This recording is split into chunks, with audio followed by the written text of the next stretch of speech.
Vamos então já falar com o professor Felipe Loureiro, professor de Relações Internacionais da USP. Professor, obrigada por falar com a gente. Muito boa tarde para você. Eu já começo então te perguntando sobre a expectativa para essa reunião emergencial do Conselho de Segurança da ONU. Olá, boa tarde, Marcela. Boa tarde, Daniel. É mais uma tentativa, digamos assim, de constranger a Rússia junto à comunidade internacional. Lembrando que no Conselho de Segurança nós temos 5 membros permanentes, um deles é a própria Rússia, e esses membros permanentes eles têm poder de veto sobre qualquer resolução que seja vinculante dentro do Conselho, e tem os 10 membros temporários, dos quais o Brasil é hoje um dos participantes. Então é muito provável que a gente tenha uma discussão, mais uma vez, difícil, né, entre o Ocidente e a Rússia, Estados Unidos, Grã-Bretanha, França e Alemanha, cobrando da Rússia um momento tenso da guerra na Ucrânia, em que a Rússia passa a atacar cidades de maneira mais indiscriminada, atacando civis de maneira mais clara, e o problema, claro, da região da usina de Zaporizhia, né, e o perigo de um possível acidente nuclear. As fontes até então, Marcela, inclusive fontes ucranianas, dizem que nada mais sério teria ocorrido. Mas, evidentemente, o que houve ontem, o ataque russo à usina, foi algo extremamente preocupante. De que forma pode haver algo prático? A gente tem acompanhado muita sanção econômica, muita demonstração de força, também o envio de armas pela OTAN. Agora há pouco tivemos a informação pelo secretário-geral de que não vai ser atendido o pedido do presidente Zelensky de envio de aviões para a Ucrânia. Professor Felipe, é muito bom ter o senhor aqui para a gente explicar didaticamente, como o senhor sempre faz, por que esses instrumentos ficam muito mais no discurso e têm poucos efeitos práticos, já que a Rússia continua atacando.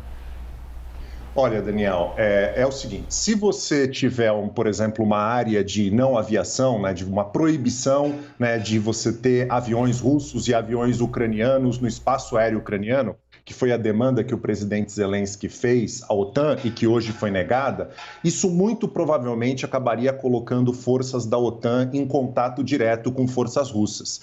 Porque, evidentemente, para você garantir uma zona sem aviação, né, você precisa ter aviões da OTAN patrulhando a região para garantir que nenhum avião russo, por exemplo, vá contra essa determinação. E não só, né, você tem que ter aviões da OTAN, mas muito provavelmente você vai ter que garantir a segurança para esses aviões da OTAN, o que significaria, né, ir contra todo o instrumento, né, de defesa antiaérea por parte da Rússia. Então, uma ação mais direta, o que aparentemente poderia ser algo simples, né, pensando do ponto de vista de uma pessoa leiga, né, mas na verdade a possibilidade de você ter disso um conflito entre aviões da OTAN com aviões da Rússia, ou mesmo a necessidade de aviões da OTAN de atacarem, né, o sistema antiaéreo russo no chão, poderia levar a um conflito direto entre Rússia e OTAN, e aí a gente estaria falando de um conflito muito mais significativo, Daniel, do que o que a gente já tem hoje, que é gravíssimo. Sim. Mas aí é um conflito entre a OTAN e a Rússia.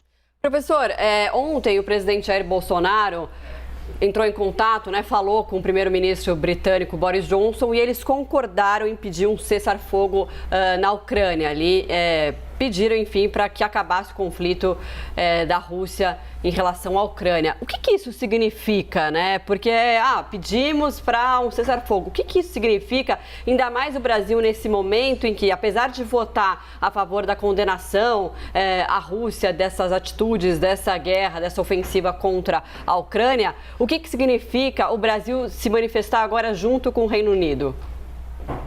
É um passo importante a mais do Brasil se colocando contra a continuidade dessa guerra, dessa invasão que a Rússia fez, né?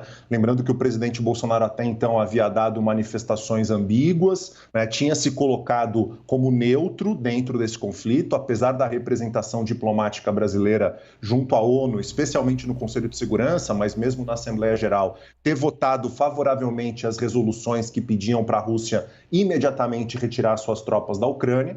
Então é um gesto, digamos, a mais, né? Algo que a gente não estava vendo por parte do executivo brasileiro, do presidente brasileiro, né? Em, digamos, concordância, né, com o que a representação brasileira na ONU vinha dizendo. Agora, do ponto de vista prático, Marcelo, o que significaria um cessar-fogo, né? Para você ter as duas partes cessando o fogo, ou seja, deixando de atacar uma a outra, o que teria um impacto importantíssimo, especialmente pensando na população civil das cidades ucranianas, que hoje está sofrendo consequências dramáticas, especialmente em Kiev, Kharkiv, Mariupol, que é o porto estratégico do sul. Isso significaria não só o fim das hostilidades, mas tem que ter algum tipo de concordância sobre, né, o que vai ser feito a partir desse cessar-fogo, né? Ou seja, tem que ter uma negociação mínima sobre alguns critérios para que essa hostilidade de fato acabe. Então, a Rússia vai continuar ocupando algumas regiões da Ucrânia ou não? A Rússia vai deixar essas regiões?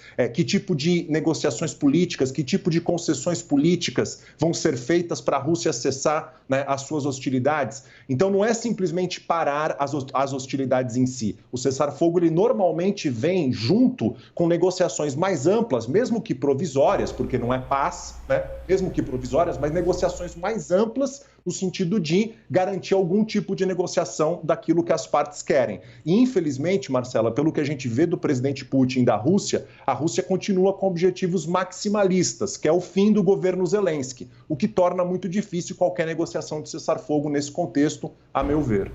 Aí, professor Felipe Loureiro, hoje foi mais curtinho, mas não menos importante nem esclarecedor. Obrigado pelo bate-papo aqui no Live CNN. Sempre um prazer, Daniel e Marcelo. Um abraço.